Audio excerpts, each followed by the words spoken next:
If a young person isn't moving or taking action on the thing we want them to, what so often happens is we either give a bigger carrot, so a bigger reward, or we threaten a bigger stick, so a bigger punishment. They focused on the reward instead of focusing on the learning. And that's the danger when we rely on rewards all the time. It's not about the immediate response that we're getting right here, right now that we might want in this moment, but it's about what's the bigger context of school, the purpose of why students are in our classroom. My entire mindset for the last 5 years of school was, how do I get this done in the shortest possible time? Podclass acknowledges the traditional and true custodians of the land we meet on here today, the Wurundjeri people of the Kulin Nation. We're grateful to be here. So no one told you teaching was gonna be this way. Your lesson plans are jokes, your patience broke, you're feeling in disarray. It's like you're always stuck in report writing, when it hasn't been your day, your week, your month, or even your school year. But I'll be here for you. When the students start to riot, I'll be here for you. even if your coffee's gone cold, I'll be here for you. 'Cause you're there for them too. Hello and welcome back to Podclass. You are joined, as always, by my friends Skye and Will. Hello. Hello. And myself, Amanda. And we are here to chat all things young people and influences in the classroom, influences in the youth space. And today we are talking about about why rewards don't work. Big topic. Big topic. And I think it's a big topic because we see in the education landscape, we see in university, we see in the way that teachers run in their classrooms is that rewards and punishments are still often the go-to. That's the option that teachers use when they're dealing with maybe challenging behaviours or trying to motivate students in their classroom settings. And we've all been in that place where it's like, oh my gosh, how do we get this done? But I think on the flip side, we've also all been in the place of receivership of rewards to create or get to an achievement or an outcome or meet a time frame or whatever it is. And we know what that kind of shallow level motivation feels like. It's like quite transactional versus being meaningful. Yeah. Do you remember, Will, from being in school, like did your teachers ever kind of use rewards or punishments to help you and your peers do things? My favourite one is like, you finish this and you get to all go straight away. You get to leave 10 minutes early or you won't have homework tonight. And it's like, oh, I'll get this done as fast as possible. And like my entire mindset for like the last 5 years of school was like, how do I get this done in the shortest possible time? And how much meaningful learning do we think You say that with a face of you always feel like you know the We're answer. assuming your answer. We're assuming the answer. Yeah. So how much learning did happen, Will? Well, I can tell you right now that my memory in school is very thin on what I actually learnt. Flat, bluntly as it is, it's like I'm not holding on to the information for the sake of learning. I'm holding on to the information to get to an endpoint. And when I got to that endpoint, I was like, okay, we're done now. That's so fascinating. And we're going to get into this a little bit more and talk about, because rewards are everywhere, right? We see them being utilised all the time. We see it in parenting. We see it in education in both primary and secondary settings. It's like... And also with our pets. Yeah. And when we're doing our pet training, not that we're calling our children and our young people pets. But it's kind of that thing, right? It's like, if you do this, you'll get this. And that's kind of the typical way that a reward is set up. And often we'll do that without actually even giving a young person a choice to do something before we even offer up the reward. It's like we are assuming that they will need a reward in order to do the thing. Absolutely. So I guess what we're going to unpack first is something that is referred to as kind of like the carrot and the stick theory. And we all know, if we think about what is it? If we think about like an animal or a horse who wants a carrot, and it's like you pop a carrot there, they're going to move towards the carrot, which is the reward. And the other kind of way to get a horse to move forward is at the other end we have a stick, and the stick is a threat of a punishment. This is a analogy, RSPCA, we are not animal abusers. But this is how it's termed, right? And, this kind of gets used. It absolutely gets used with young people. Here's a reward or, and like move towards this reward, or here's this punishment if you don't do X. Move away from this punishment, move away from this punishment. And the challenging thing is if a young person isn't moving or taking action on the thing we want them to, what so often happens is we either, give a bigger carrot, so a bigger reward, or we threaten a bigger stick, so a bigger punishment. And the problem with this theory is that whilst it is, I'm not going to say it's not effective in the moment for creating the intended outcome that we're looking for, but when the carrot's gone and the stick's gone, there's no motivation left in the being of the young person to take that action. It's literally, I don't want to use the analogy, but we're going to go with it, I guess, for the entire episode, but we're literally training our dogs for a behavior, right?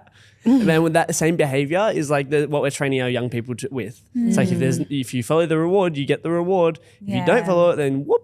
But it's dangerous, right, as well. And we've kind of spoken about this a little bit on our previous episodes. If you haven't listened, we chatted with Lael Stone.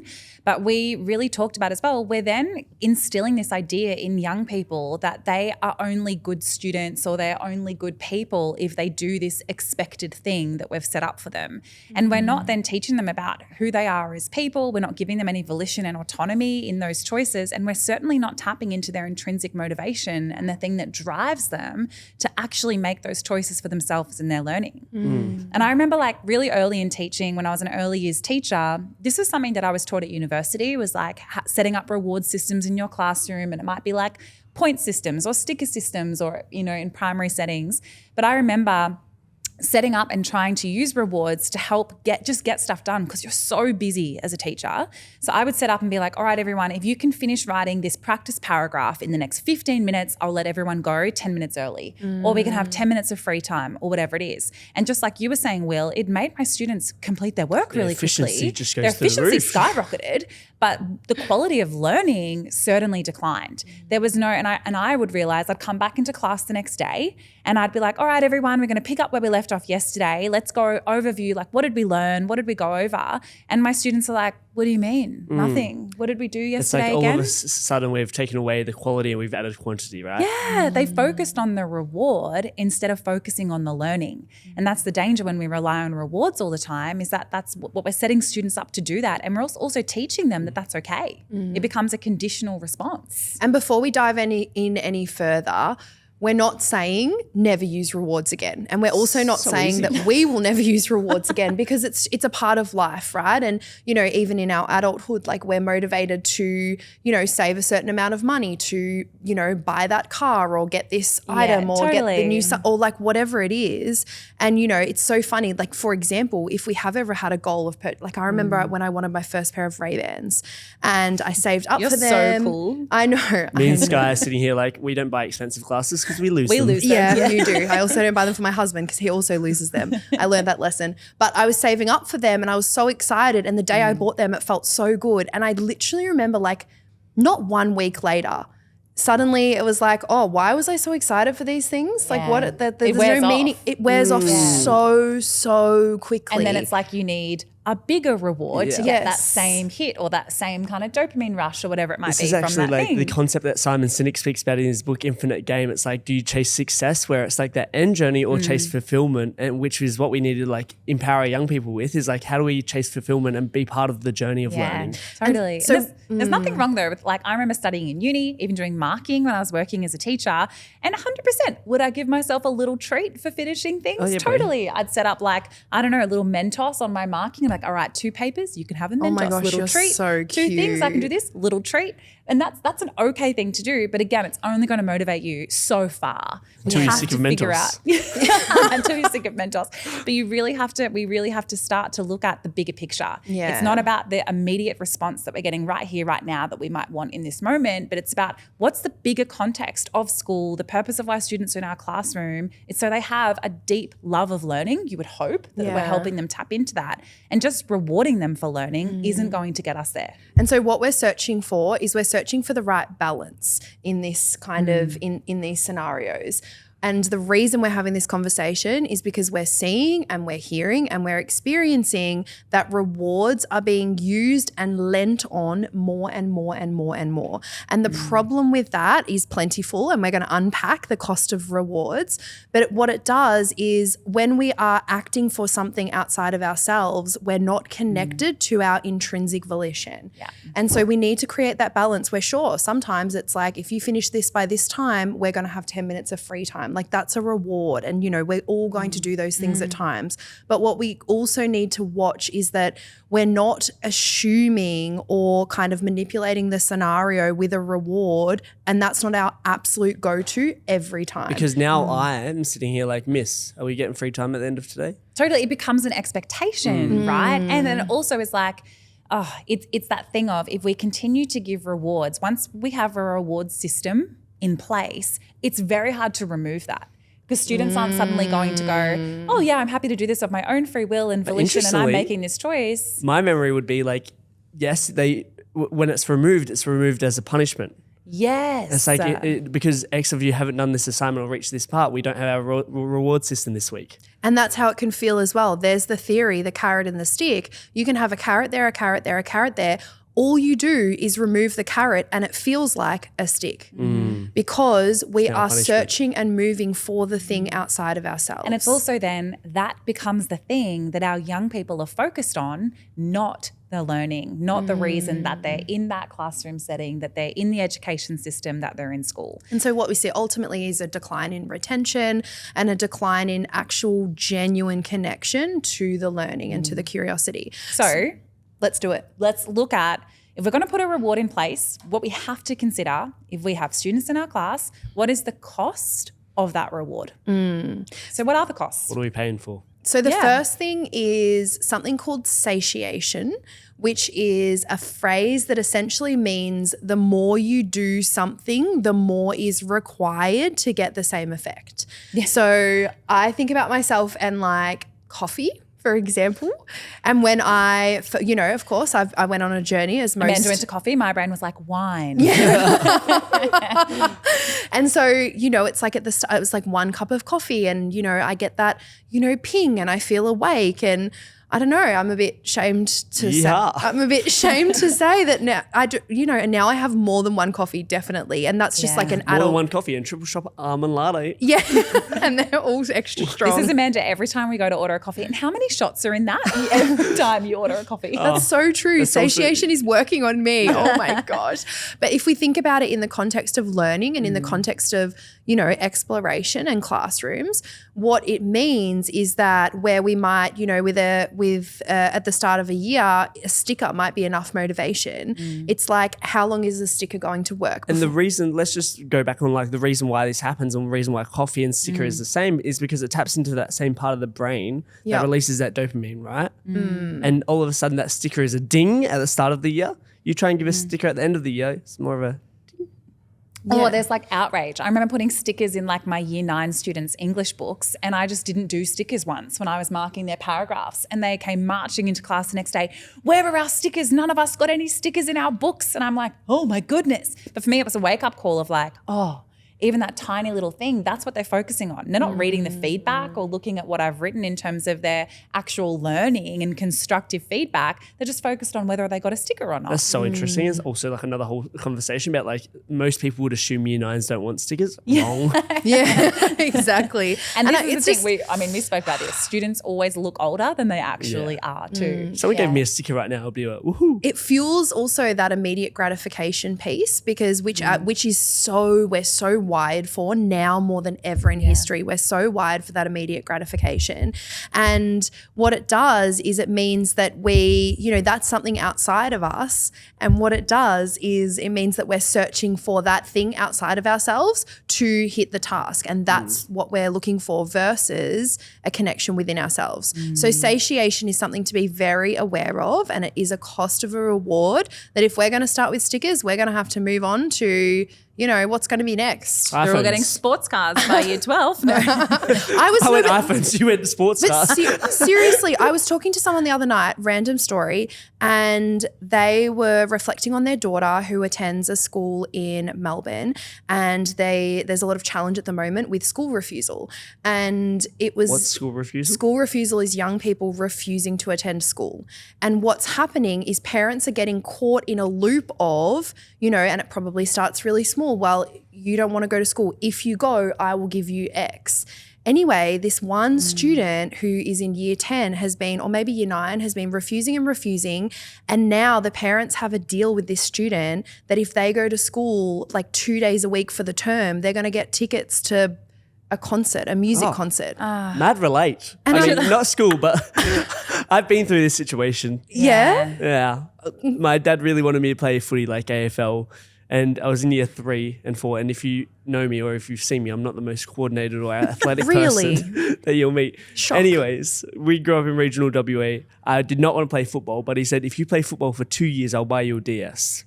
So I stood on that field for 2 years and did not touch the ball once. No, you just Actually, that's a lie. Someone handballed it to me once and then I threw it, and then obviously you can't throw a football. Hang on, you were on a team and you stood on a football field for 2 full seasons of sport to get your DS. Don't worry about year 5. I was a Mario Kart didn't boy. even handball, just threw the ball to someone the one time he got past it. Will. So funny. Anyways, but it's do not play football now. Have never played football since. Am not excited about AFL in any situation that even exists. But you wanted the DS. Yeah. And these are just 2 anecdotal stories, right? As like evidence of these rewards. But there's like other costs involved too. So we know that they wear off. We're going to need bigger rewards, which is that satiation piece.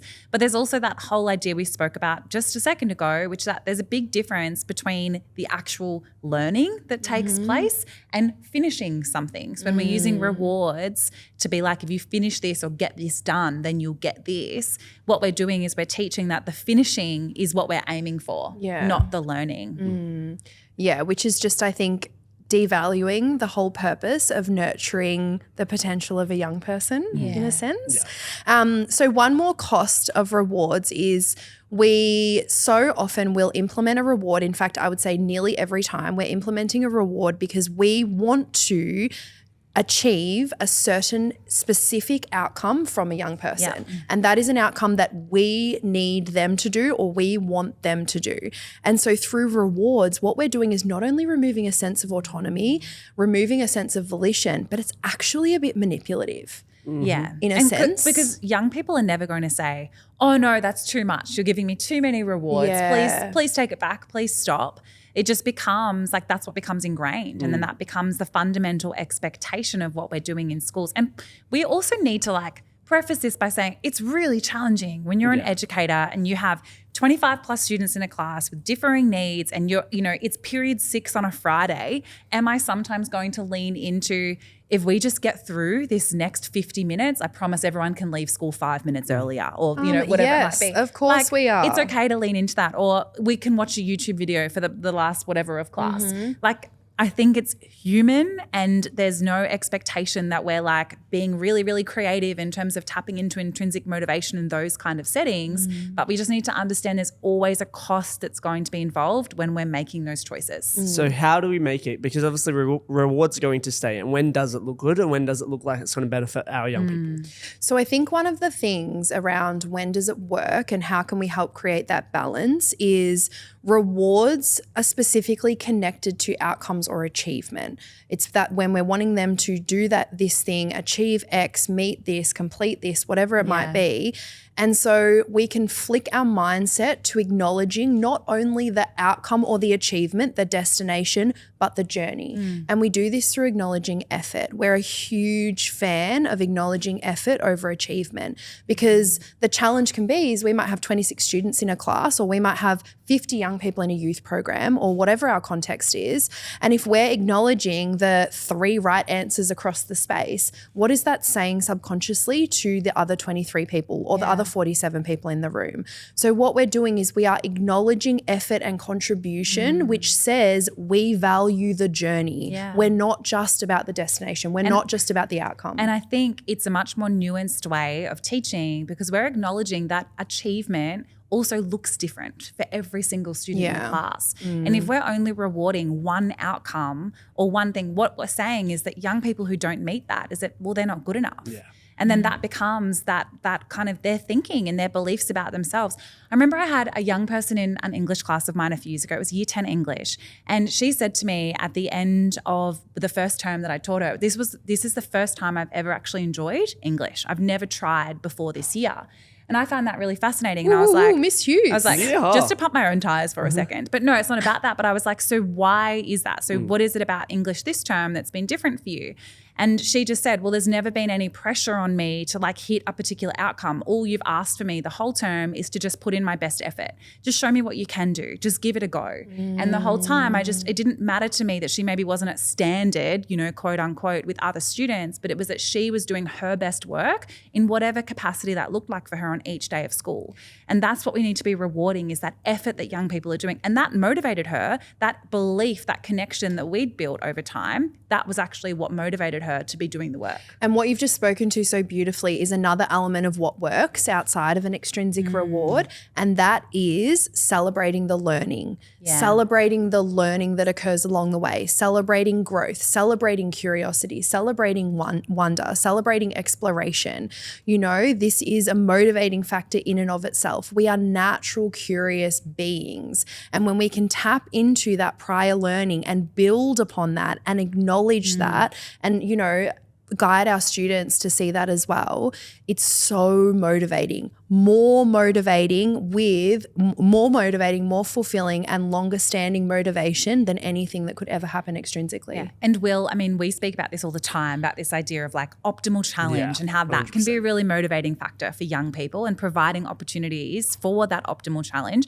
And you were sharing that story about like the chess scenario, which I think is a really good example. I'm very fresh to a chess game, very fresh to the chess.com on the app. And like you just remember that you can pick the easiest player and beat them every time, but there's like one person on the app that, like the computer, the one person on the app that I just can't beat, and every single time I get so close to it, and for me, it keeps me coming back and it keeps me engaged. Right? So if you had the option then between playing someone who you've beat 100 times before or trying to verse the player that you've almost beat. I'm always going to verse bot 2. Yeah. That's like I'm almost close to beating. Because there's bot 1 or bot 2. Because there's something in that, right? It's like we get this thrill of that drive that comes from in us, and there's that real thrill in the challenge of being just pushed beyond what we're currently capable of. It stretches us, it motivates us. Like I experienced this growing up. So my dad, shout out to my dad, Alan. But we love Alan. We're a really big board game family, and I'm still a board game adult now as a result of that. But we played board games is what we did. We didn't really watch that much TV or films or anything like that on the weekends. Our family time was often playing board games. But my dad was like, it was never like, let the kids win. He was so like, no, when you're good enough, you will beat me at this game. I know. And there's 4 of us kids. I'm the oldest of 4. And I remember the very first time we played Monopoly was one of our favorites, and we played Monopoly, and I could feel throughout the whole game that I was getting closer. I was like, I've got this. Like I'm about to beat him. and I did. It was the first time I've ever beat my dad in Monopoly. And I remember just the thrill, like the rush of that, because it was this optimal challenge experience. And I'd finally had that sense of accomplishment within myself. And I think as adults, we know exactly what it feels like to participate in something that's just so easy. It doesn't challenge us, it doesn't grow us, and we're eventually going to just absolutely have no interest, even if there is an extrinsic reward. And so I think at the end of the day, what we've spoken about is that rewards don't work. And the essence of that is that natural curiosity is so much more fueling for growth than an extrinsic reward can ever be. Yeah. And so we're human, we're going to be using rewards, but let's not have those extrinsic rewards as our go-to. Let's not assume the extrinsic reward is required to tap into the natural curiosities of our young people. And if we are using rewards, to always remember that there is a cost involved in that. And to be okay with that if that's the choice that we're making. We are Podclass. Thank you for joining us, everyone, and we will see you next week. See you next week. Bye. Bye-bye. I'll be here for you, 'cause you're there for them too. Thanks so much for tuning into Podclass. If you've enjoyed this episode, we would adore it if you could go on to Spotify, Apple Music, wherever you listen to your podcasts, and leave us a review. 5 stars would be lovely. We would love to get this podcast into as many ears as possible so we can help and support as many people as possible who help young people. And if you're not already doing so, please go along to Instagram and follow us at podclass.aus.